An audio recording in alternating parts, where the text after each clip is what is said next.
Assalamualaikum warahmatullahi wabarakatuh.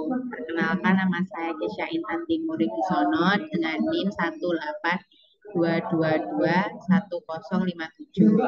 Di sini saya akan menjelaskan tentang bab pendahuluan dengan bagian yaitu sistem satuan dan dimensi dalam mekanika fluida. Saya akan bertanya dengan GPT, menjelaskan.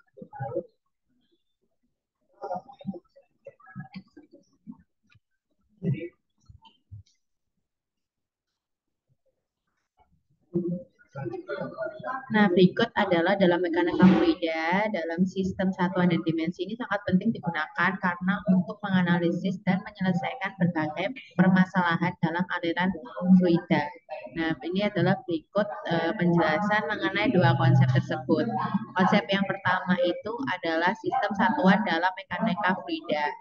Nah, sistem satuan yang umum yang digunakan dalam mekanika fluida sendiri itu dalam sistem internasional atau SI, ini tuh ada panjang yaitu dengan meter, massa dengan kilogram, waktu dengan detik, gaya dengan newton, tekanan dengan pascal, kecepatan dengan m per s, viskositas dinamis ini dengan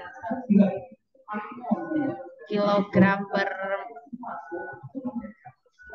m kali s, habis itu untuk viskositas kinematik ini m kuadrat per s, dan densitas sendiri itu dengan kilogram per meter kubik. Nah, berikut di sini itu ada sistem British. Lalu untuk yang kedua ini ada dimensi dalam mekanika fluida. Nah, dimensi adalah ekspresi dasar suatu besaran dalam bentuk kombinasi besaran pokok dalam mekanika fluida. Besaran utama dan dimensinya adalah, nah, seperti ini. Nah, itu ada pentingnya satuan sistem dalam dimensi dalam mekanika fluida. Nah, yaitu dengan konsistensi perhitungan dan menghindari kesalahan dalam perhitungan yang melibatkan berbagai besaran fisika. Yang kedua adalah analisis dimensional, yaitu dengan mempermudah dalam mendalami hubungan antara berbagai variabel dalam fluida, seperti dalam analisis angka Reonov, angka Mach, dan yang lainnya. Yang ketiga ada konversi satuan, yaitu untuk membantu dalam mengonversi data antara berbagai sistem satuan. Kita coba bertanya bagaimana jika ada persoalan dalam mekanika fluida. Kita coba langsung untuk persoalannya atau permasalahannya.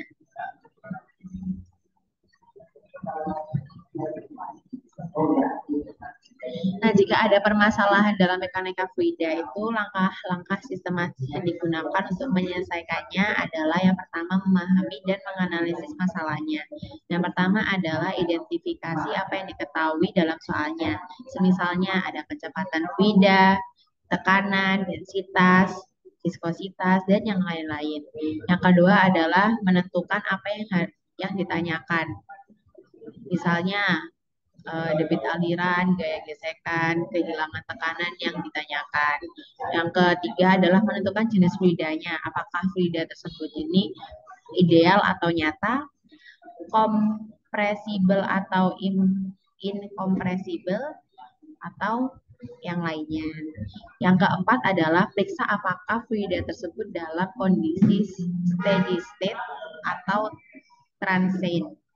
Yang kedua adalah menentukan prinsip dan hukum yang digunakan. Nah, dalam mekanika fluida tersebut ini ada prinsip dasar yang digunakan. Yang pertama adalah hukum kontinuitas, yaitu konversi massa. Nah, ini digunakan untuk menentukan hubungan antara kecepatan dan luas penampang dalam aliran fluida, di mana A tersebut adalah luas penampang dan V-nya adalah kecepatan fluida. Yang kedua yaitu adalah ada hukum Bernoulli, yaitu konservasi energi. Ini digunakan untuk menganalisis hubungan antara tekanan, kecepatan, ketinggian dalam aliran fluida ideal. Berikut adalah rumusnya. Yang ketiga adalah hukum Navier-Stokes, yaitu konservasi momentum, yaitu digunakan untuk menganalisis aliran fluida dengan mempertimbangkan viskositasnya. Berikut adalah rumusnya. Lalu yang keempat adalah persamaan Darcy-Weisbach, yaitu kehilangan tekanan akibat gesekan. Nah, jika pipa dalam saluran atau itu jika pipa atau saluran dengan gesekan digunakan untuk menghitung kehilangan tekanan. Nah, berikut adalah rumusnya. Yang ketiga ini ada memilih sistem satuan yang konsisten. Nah, sebelum melakukan perhitungan, pastikan semua satuan dalam sistem yang sama. Misalnya dalam satuan SI ataupun dalam satuan British. Yang keempat adalah melakukan perhitungan. Kita bisa substitusikan nilai yang diketahui dalam persamaan. Yang kedua adalah jika ada yang lebih dari satu variabel yang tidak diketahui, digunakan metode eliminasi atau substitusi. Yang ketiga adalah menggunakan pendekatan numerik jika persamaan tidak dapat diselesaikan secara analitik. Yang kelima adalah mengevaluasi hasilnya. Periksa apakah hasilnya termasuk akal atau secara fisik. Bandingkan dengan hasil eksperimental atau referensi. Yang ketiga adalah jika ada kesalahan besar, cek kembali asumsi dan metode yang digunakan. Nah, berikut adalah contoh soal dan penyelesaiannya.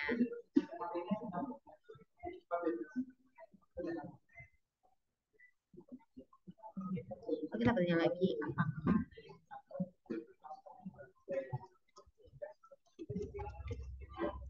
penting ya?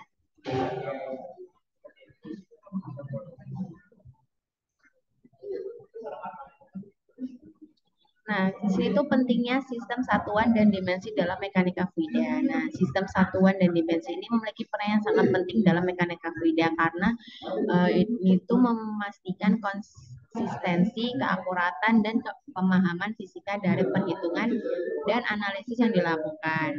Nah, konsistensi dalam perhitungan.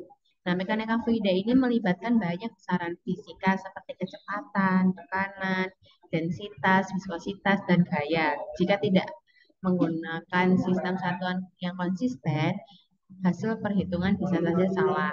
Contoh kesalahan akibat tidak konsistennya seperti berikut. Lalu yang kedua adalah mempermudah analisis dimensional. Dalam mekanika fluida ini, analisis dimensionalnya sering digunakan untuk menentukan bentuk umum suatu persamaan tanpa perlu percobaan langsung, memverifikasi kebenaran persamaan, dan memastikan kedua dimensi di kedua sisi berperan sama. Yang ketiga adalah mengembangkan persamaan empiris di penelitian dan eksperimen. Nah, ini adalah contoh analisis dimensionalnya. Yang ketiga adalah membantu konversi antar sistem satuan. Jika ada sistem satuan yang digunakan dalam mekanika fluida seperti SI dan British, jika tidak memahami sistem satuan dengan benar, maka perhitungannya bisa jadi salah. Lalu yang keempat adalah mencegah kesalahan perencanaan teknik. Nah, kesalahan dalam sistem satuan ini dapat menyebabkan kegagalan dan perencanaan teknis seperti kesalahan dalam mendesain pipa yang dapat menyebabkan aliran fluida tidak efisien, bahkan ada kebocoran. Lalu ada kesalahan dalam perhitungan tekanan yang dapat menyebabkan pecahnya tangki atau pipa karena tekanan melebihi desain. Nah, lalu yang kelima adalah meningkatkan pemahaman dengan konsep fisika. Memahami sistem satuan dan dimensi membantu dalam memahami konsep dasar mekanika fluida seperti hubungan antara tekanan dan gaya dan luas dalam hukum Pascal, pengaruh viskositas dalam aliran fluida yang menggunakan satuan yang tepat untuk viskositas, aliran laminar dan turbulen dengan menggunakan bilangan Reynolds. Nah, jadi kesimpulannya adalah sistem satuan dan dimensi sangat penting dalam mekanika fluida karena memastikan konsistensi perhitungan, membantu analisis dimensional, mencegah kesalahan desain, dan meningkatkan pemahaman konsep fisika. Tanpa ada pemahaman yang baik tentang sistem kesatuan dimensi, hasil analisis fluida bisa saja salah dan berakibat fatal. Jadi selalu pastikan menggunakan satuan dan konsisten dan memahami dimensi fisik dari setiap besaran dalam mekanika fluida. Sekian dari saya. Wassalamualaikum warahmatullahi wabarakatuh.